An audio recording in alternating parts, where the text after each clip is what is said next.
Conèixer què poden fer els municipis en matèria d'immigració és vital per assegurar l'accés als serveis bàsics.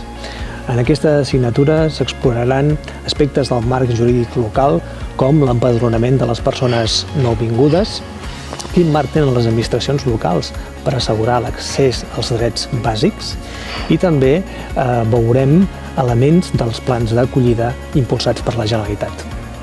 Aquesta assignatura es desenvolupa en 3 grans apartats. En primer lloc, analitzem el concepte d'integració, un concepte controvertit i del qual també ens fixem en les seves dimensions.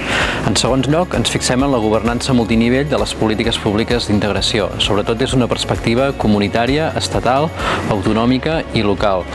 I finalment, ens fixem en el procés d'elaboració de les polítiques públiques d'interacció. Tots aquests elements els veurem en aquesta assignatura. Com ja sabeu, les últimes dècades del segle XX i les que portem del segle XXI estan caracteritzades per l'arribada de persones de països empobrits a Europa. Els països europeus, per gestionar aquesta arribada, estan assajant diferents models de gestió.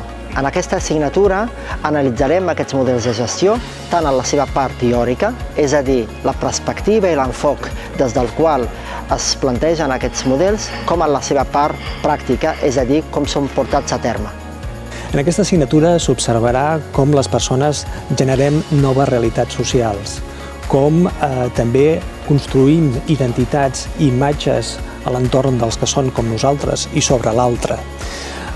Més en profunditat també, com veurem, s'analitzarà com s'aborden aquests prejudicis i aquests estereotips que condicionen i fan emergir les tensions existents a la societat actual per construir una societat en diversitat.